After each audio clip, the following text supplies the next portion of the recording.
Hi there, welcome back to another episode of this mess, whatever we're calling it now.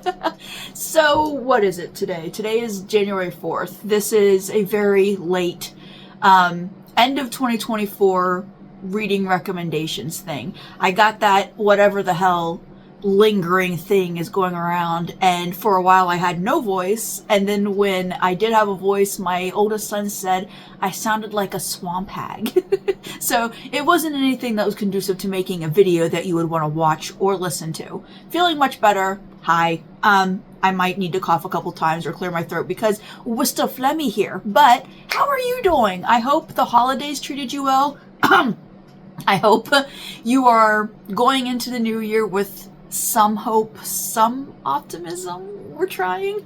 But the good news is I've got some books to share with you. I've only got, honestly, 4 new reads to talk about this time because, again, I was sick. And I want to talk a little bit about what's going to be going on in the future with this channel. So before I start anything, this might be a kind of a no shit moment, but I've found that actually keeping a reading journal, writing my thoughts down, like even the ones I wouldn't say out loud, everything about what I'm currently reading has been revelatory. I got into a bad place where I was reading books and then I was talking to some of my friends about the books and they would say, "What's it about?" And my brain is just white noise, complete static. I couldn't tell you anything. I could tell you that I liked it. I could tell you that I liked this one character, but other than that, blanking. And being able to really write about the books and get my thoughts out and everything, the good and the bad, has really been great with my memory. I here on YouTube and other places, journaling is like a thing, and I'll watch the videos sometimes because it's very pretty, it's very aesthetic, and it's just like, I can't do that. I absolutely can't. It's literally just writing. That's what's in my reading journals. There's nothing pretty about it. There's no setup or washi tape, and nothing against that. I actually kind of wish I could be that pretty aesthetic person, and I'm just not. It's my sloppy ass left-handed handwriting talking about these books, but it has helped me. I feel like I'm enjoying the process of reading more now that I'm not just kind of blowing through the books. I read them, I sit on it for a couple days, and then I write about it, and it's made the whole process of reading and absorbing these stories better. Okay, so let's talk about the 4 books that I read this last quarter of 2024. Again, I only talk about the books that I like. I'm not going to talk about the books that I didn't enjoy, but I will say in 2024 there weren't a lot of stinkers. There were a couple books where I was like, but there weren't ones that I loathed. I had a little trouble with one that I talked about last time, A Nice Place to Live by Robert C. Sloan, where I found the book awful and yet I couldn't put it down. I had to finish it. But this was actually a really good year for reading, a really good year for horror, even though a lot of the books that I read, again, are not new. I don't read a whole lot of new releases. I've been reading old stuff, going back through, and I'm happy to be able to come on here and talk about those books, give them a breath of fresh air, new light, hopefully bring some new eyes to them. Now, a couple of these are new, but some aren't. The first book I want to talk to you about is new. The Better to Eat You With by Wesley Southard. This is a collection of long fiction. It's 3 novellas, Closing Costs, One for the Road, and the new one is called Threesome. Now, Closing Costs and One for the Road, these are stories that I've read before. I have the standalone books of them. Love these. I love everything Wesley Southard puts out. Closing Costs is it is a cosmic horror short around real estate and shady deals and things hiding in the basement, things like that. It's a great short, fast moving, very impactful. One for the Road is, what's the word I want to use? Maybe not bizarro, but it's a zany horror short. it is zany. It's very weird. It's very surreal. And it goes kind of hard. This one is probably one of his more extreme horror shorts. And Closing Cost is also very extreme. Wesley Southard is an author. The longer he's around, the more he writes. I'm starting to realize he is an author who experiences seasons. Personal seasons. I'm not talking about, winter, spring, summer, fall, or anything like that. He came on, and when he first started, he was very much doing what his mentors were doing. He was very much doing what the people he loved to read were doing. It's not that he didn't have his own voice. He absolutely did. He came out of the gate with his own voice. But the structure of the things that he wrote at first were very safe and very in the confines of already established authors. And then as he grew, he came more into a little more extreme, definitely splatterpunk. And then he started kind of winding that down, changing seasons. And the season that he's in now, it's showcased in this third novella in this work, Threesome. And it's not quite a literary piece, but it's thoughtful and it's deliberate. It's got this it's not slow paced, but the pace is steady and relentless. And it's a heartbreaking tale that has elements of horror to it, especially at the end. And you can't put it down. With his writing style, which is always kind of like just slipping on a pair of comfortable pants, you immediately slip into it. It's not a hard writing style to get into. He's very easy to read. He's very enjoyable to read. And this work, Threesome, is absolutely the best thing Wesley Southard has ever written. I can't recommend it enough. It's about a young couple. They're getting ready to get married, and they decide, before we tie the knot, let's do one crazy thing. One crazy thing before we're an old married couple, and that one crazy thing is the title. They have a threesome. And there are very, very long-term consequences to that. This book spans many years, and it's fascinating. Again, it's heartbreaking. The end is horrifying. It's the best thing he's ever written. I can't recommend it enough. The second book I want to talk about it was originally published in 1994, so we've got an oldie. It's Bad Things by Tamara Thorne. Is it Tamara or Tamara? I break out into hives with these names because I'm Summer, S-O-M-E-R, pronounced Summer. You can't hurt my feelings by mispronouncing my name. I've heard it all. It's okay. But I don't want to do that to someone else. And I wish I knew, but you know Tamara Thorne. This book, I loved this book. This is, okay. Think evil sibling mixed with wicked and mischievous fae. Twins, things like that. So here's the thing. This book delves deeply into mischievous fae. They're called the Green Jacks in this. If you're at all interested in that, in fairy lore and stuff like that, you know the Green Jacks. And what's amazing about this is our main character in this book is someone who can see the Green Jacks. He is part of a family that their heritage is attached to the Green Jacks. Their heritage is attached to them in that the Green Jacks know that some of the members of this family can see them, and they want to possess the bodies of the members of this family who can see the Green Jacks. It's all they want in life. They taunt them, they haunt them. They can't really do much to them. They're not really corporeal, but they can still torture the members of this family. Now, they can become corporeal on Halloween night. That's when things get scary. But what's amazing about that is that the Green Jacks, as a group, end up being kind of background characters.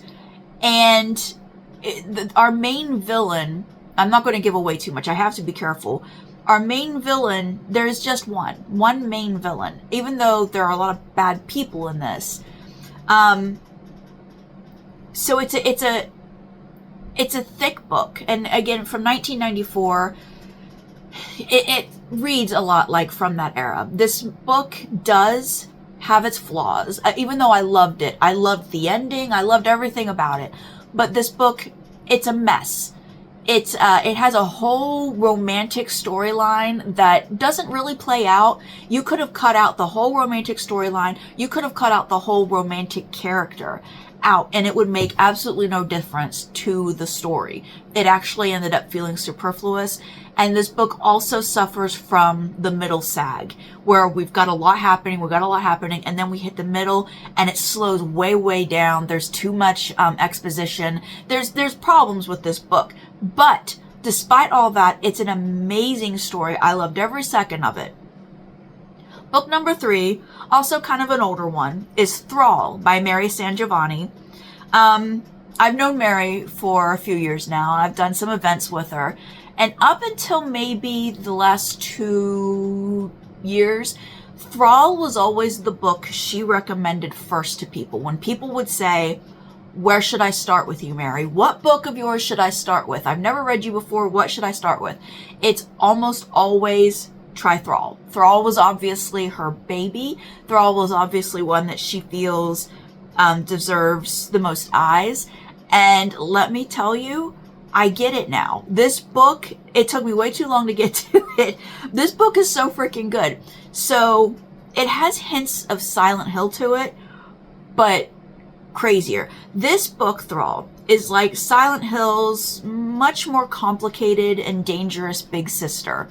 Think of it like that. You know, if you know Silent Hill, the game and the movie, you know there's a sense of isolation. There's a sense of being trapped. There's the crazy things that are going on. That's absolutely, Thrall is the name of the town.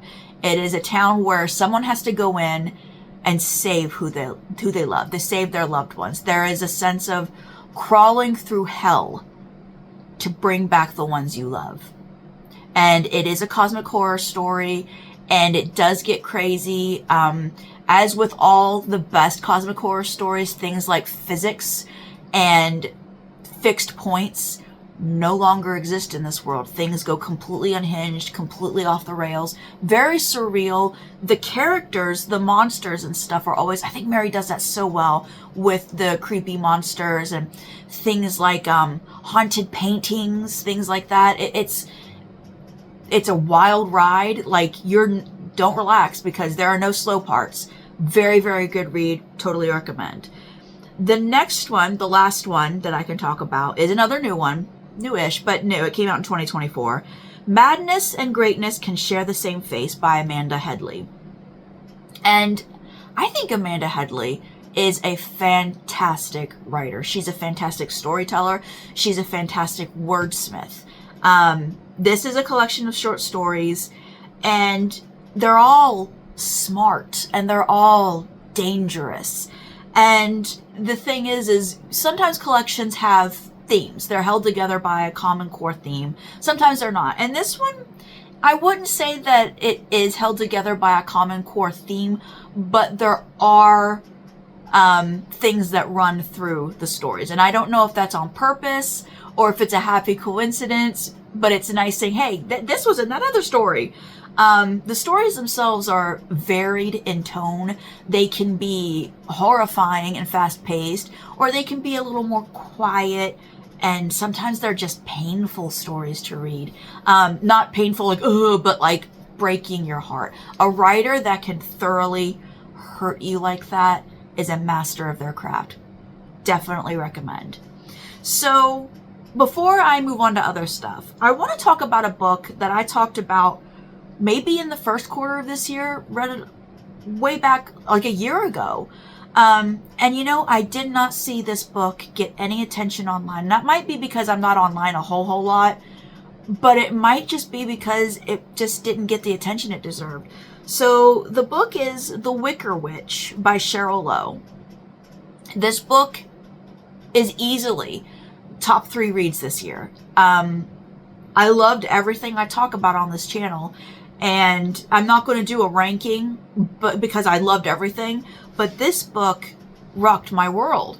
And I just did not see it get any attention. So this book it's not a cosmic horror, because the ultimate horror in this book, it is terrestrial. It's earthbound, but it is ancient.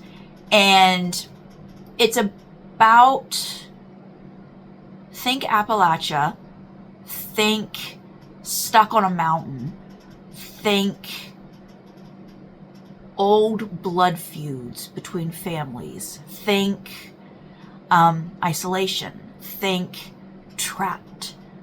And it's that thing of trapped with what? Nature itself turns on you. There's something out there that makes everything seem wrong. It verges on cosmic horror with those kinds of things that you're used to with cosmic horror, with things looking wrong, time not making sense. But the ultimate horror in this is not cosmic. It is a terrestrial being. It's just very old, and it's very scary. I thought this book was incredible, and I would just like to kind of give it a second go around, because I really think people should give this book a try. And it's sad that it didn't get a whole lot of attention. I feel like, you know, if it doesn't end up in certain places in the review sphere, it doesn't get looked at all. And I would very much like to see this one just be given a snowball's chance in hell, because it's a really, really good book. And I tried to find the author, and it doesn't look like the author is super prevalent on social media, so I couldn't tell them and like myself how much I enjoyed this book. But boy, I did. And I super duper duper recommend it, because it was really good, and I can't stop thinking about it. I actually blurbed the book. That's how I came to read it. I blurbed it, and I was kind of grumpy about it, because look, 2024 started off bad. We were dealing with the dregs of the previous few years that were also bad. So we were going through some stuff over here, and I was asked to blurb this book, and the editor told me it's kind of long. So, you know, just so you know, you need to set aside enough time to get to it. And I was a little grumpy going into it, because it was like, it's long, there's so much going on. And then I started reading it, and it was, holy shit, this book. It completely blew away my bad mood, my bad attitude. Such a beautiful book. Such a great entry into the horror genre. So really, really, really, it's on Amazon. You can find it just about anywhere. Give it a try. The Wicker Witch. All right, now that we're done with that, I want to talk about the channel. So last year, I kind of had to lick my wounds after weekly videos going through the Year of the Werewolf. I wanted to kind of slow down with paying attention only to this channel and make sure that I got around to writing more, because I am, first and foremost, I'm a horror fan, but I'm also a writer. I had to get back to writing because that hadn't been happening. I'd given so much of my energy to reading werewolf books, watching werewolf movies, making the videos, talking about them, that I had kind of let my writing career spiral down a little bit. So I spent this last year trying to get my mojo back, and it's a slow process. It's an agonizing slow process, if I do say so myself. So I only put up, what was it, 4 videos this past year, quarterly, because I still wanted to talk about books. I still want to make sure we're talking about books that maybe aren't getting enough attention. Or even if they are getting enough attention, I want to give my input, you know, and tell you why I think it's great. This is a positive space for horror books. Ones that sometimes they're indie, sometimes they're not, sometimes they're new, sometimes they're not. We're a mess, but with good intentions. So, again, it's the 4th. I've spent most of the past few days going through all of my, my works in progress, the books that I printed out to go through edits. And oh my God, you guys, my office is such a mess.